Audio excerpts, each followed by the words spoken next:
Hey, I'm Nick DiMatteo, and welcome to week 214 and video episode number 40 of Music is Not a Genre. Each week I take a release or three from my collection. I discuss them, I give you my take on them, I throw in some other interesting information related and somewhat unrelated. I connect them to my music and to things in the world. If you like this podcast or my other podcast or any of the recorded or live music on this channel, please take a moment to subscribe to Music is Not a Genre, It's Everything. That's my channel. Please subscribe, and or if you think someone else might like something that you've seen, or the idea that music is everything and they are fully immersed in music in so many ways, they love music of all kinds, please take a moment to share the link to this channel or to any of the videos here. I would really appreciate the sharing and subscribing. Thank you. This week, the topic is about thrift stores. It's about finding gems that are sort of maybe not gems, but because you find them in thrift stores, then they are. And the idea that found sound is always awesome. And I don't mean found sound in the way of the way composers and producers use it. I'm talking about just stuff you find that you weren't expecting to find, right? So there are three, as you see. All three of these albums I did get at a thrift store. I'm pretty sure I may even have gotten them at the same thrift store, and I believe it was in Seattle, though don't quote me on that. I've only been there once, and I couldn't tell you the name of the store. Each one of these has its own kind of reason for being a gem, a reason why I bought them. And, this, of course, is hearkening back to a time when we felt, less anxiety, or maybe no anxiety, walking through stores and thrift stores and things like that. Thrift stores, as you know, they can get kind of musty and dusty and crowded. And that's not something that we necessarily want to be around in October 2020. So, yes, that's my fake watch on my wrist. You like it? It's a fake iWatch, actually. It really works great. And a couple of my points here. One point is that I think it's true that anything you find in a thrift store is interesting. First of all, it's something that someone else once loved or liked or inherited. They owned it. They listened to it, is what you assume, and for whatever reason needed to get rid of it. They are now sharing it with someone else, you could say, but they had some reason for not wanting it anymore or not needing it anymore.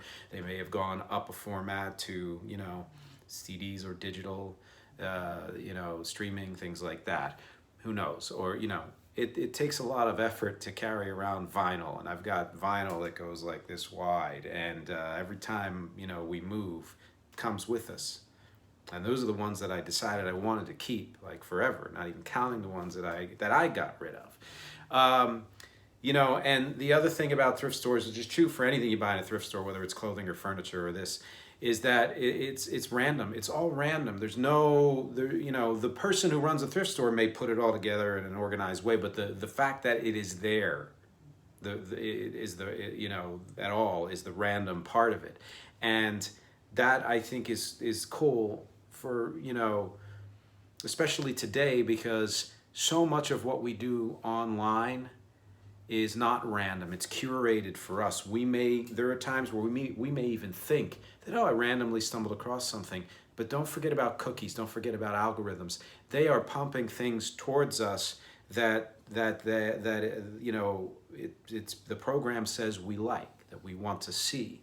So you have to make a little bit of extra effort to actually find some random things.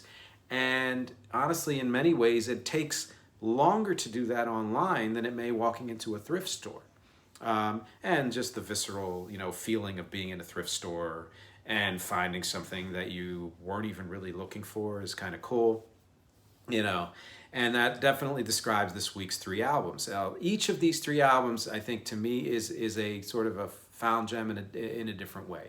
So the first one, all the way over here, I feel like a weather person right now. That's the front that's coming towards us, is the United Artists release of the soundtrack to A Hard Day's Night by a little-known band called the Beatles.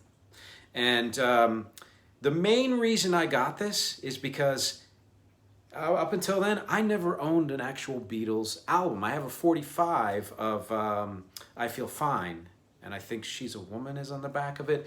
But that was a release that they re-released in the 70s or something like that. This is an original pressing of Hard Day's Night, you know, from 64. And I just felt like, well, shoot, I'm such a huge Beatles fan. I should probably own something of theirs on vinyl. As you can see, it doesn't even have the cover, you know, and didn't matter. It was like $1 or something like that. So I got this, and it's also partly because my dad owned every single one of their, bought every single one of their albums as they came out in the years they came out. So he had that whole collection. And this was me just, you know, kind of tipping the hat to that and saying, I got to have at least one, right? The second one in the middle here, very nice illustration, and I like the pink color, is a greatest hits of Artie Shaw. If you don't know Artie Shaw, he's a big band leader, 30s, 40s, 50s, probably, possibly beyond that. And for some reason, out of all the big band leaders back then, Glenn Miller and all of those, Artie Shaw was my favorite. And I think it was primarily because for some reason my ears were very tuned to liking the clarinet. That was his main instrument. Like every band leader had, you know, main instrument. I think Glenn Miller was trumpet, I want to say.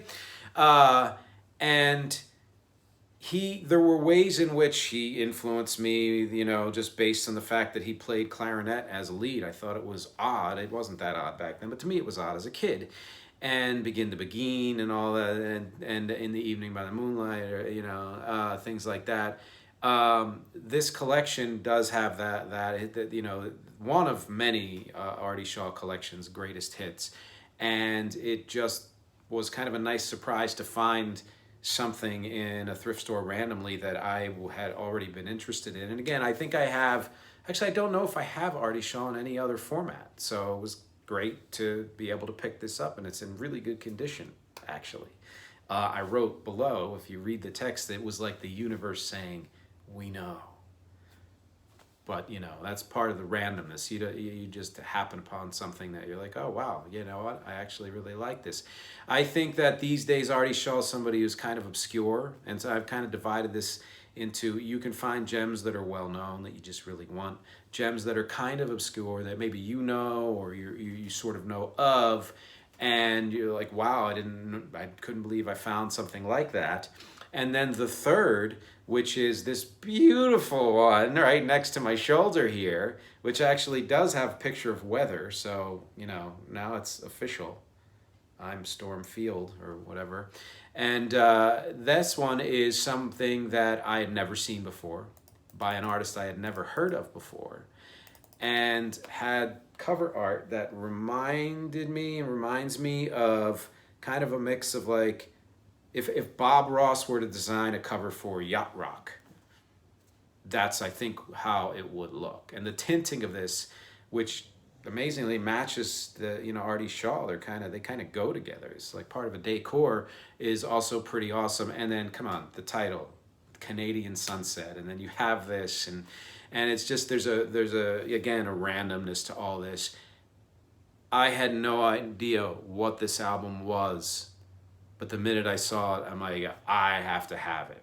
I mean, I had some idea, because if you look on the back, living stereo, if you look on the back, it says Eddie Haywood, and he's playing the piano, and it's clear there's a jazz element to this. So, and you know, I'm into jazz, most kinds anyway. So I figured this is pretty easy. It's an easy get. So let me get this. There's a kind of a kitsch value to it, of course. There's like a cheesiness to the cover, to the title, and so what I did was listen to it and studied it, because, you know, try to do that before I do these talks, right? And let me tell you that the music matches the cover and the title. Now, I was unaware that Eddie Haywood, who is the artist here, was a, you know, very good jazz pianist and composer. And he worked with people like Benny Carter and Billie Holiday and so many others. And this title track, Canadian Sunset, was a hit for, I want to say, Andy Williams, subsequent to the release of this. And, awesome. That's great. But what struck me about the music on the album was that it was kind of it was a very typical 1950s jazz album. And there are many kinds of 1950s jazz. You don't lump it into one, but it was a typical of one strain, and I really believe actually two strains. It was kind of a mashup of that kind of late but not too late in the evening lounge jazz. Easygoing but with a little pep to it, that kind of thing. But then it was smothered with the sugary strings and some brass and all of that kind of had that feeling of like a Mantovani or a less quirky Esquivel, And in fact, I even say below, like it doesn't quite get as cheesy as Mantovani, which I'm not saying that's bad. He's had resurgences over the years because of that kitsch factor, I think, and because there was a quality of a sort to Mantovani. It doesn't quite rise to that level of cheese, and it doesn't at all get to the quirkiness of Esquivel, which if you don't know Esquivel, Esquivel, or just read it below, go find Esquivel, because that's like freaky. There's just, how could something that, quirky and weird have been, a hit back then? And what we forget is that quirky and weird shit has been around forever. And that was just one example. But again, this is not that. And there's an easygoingness and a cool cat kind of feel, the way like Vince Guaraldi, who of Charlie Brown fame, Peanuts fame, but who did many, many other things, was an extremely well-respected composer and jazz pianist. Doesn't quite match that either, There are some flourishes that give it a quality, but overall, it's just a giant block of cheddar. It's just it, and if you're feeling kind of mellow one evening for one reason or another, and you want to throw something on, look it up. It's on Spotify. These are all on Spotify, of course, or and YouTube and things like that. YouTube may be easier to get to for people who don't have Spotify accounts. And yes, this is free promotion for you guys, so give me the money, please. Money, please. And that's, I think all of those factors together make me very happy that I own this. And honestly, of all these three, even though they kind of go in order in terms of favorite music, Beatles, Artie Shaw, and then, Eddie Haywood, who I, was happy to learn about, frankly. He was actually the son of another jazz pianist from like the 1920s and all of that. Of those three, this is the one that I would display. I'm actually considering finding a place to put it here in the home because it's just such a unique cover, and the title and all that. And then that awesome, what does it say? Living stereo. My God, I love that, these like little period things. And just to bring it around to something super connected, because that's connection is one of my big things, music, conversation, and connection. My brain put all these together, and the idea of well-known, kind of obscure, and unknown or super obscure, and came up with the thought that that's how I like to create music.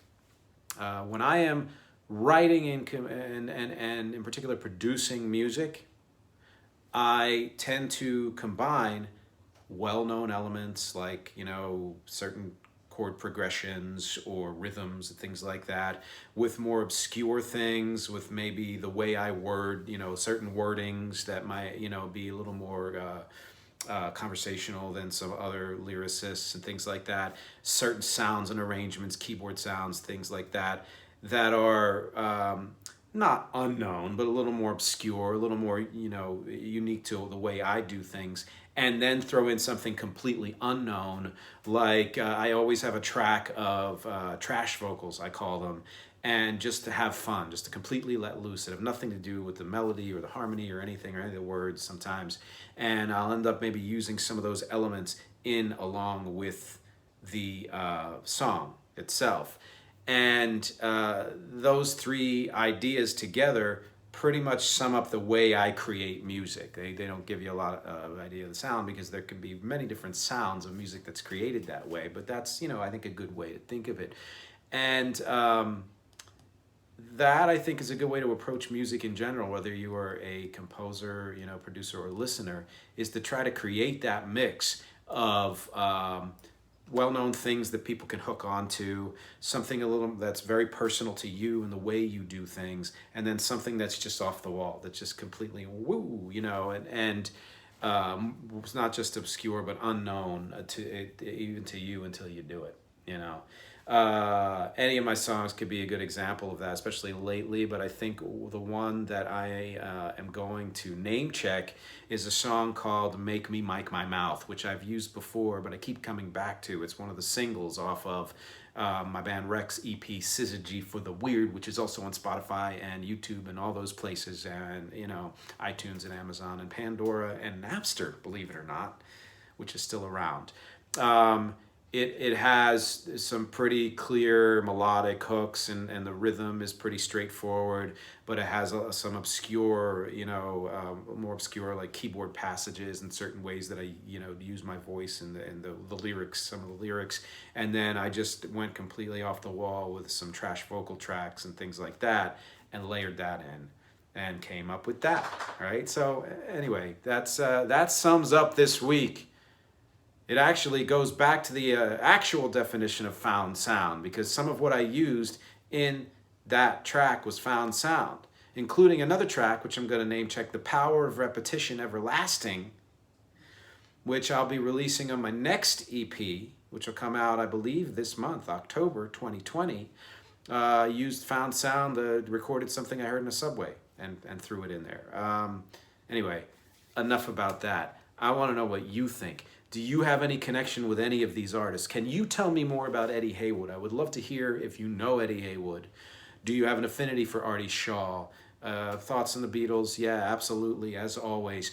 Do you like stumbling across music you never thought you'd find or buy? Whether that's in a thrift store or online, but particularly in a thrift store, since that's the subject this week. Do you think thrift stores are awesome on like every level? Or do they creep you out? Like you might have a completely different opinion of that. I want to know.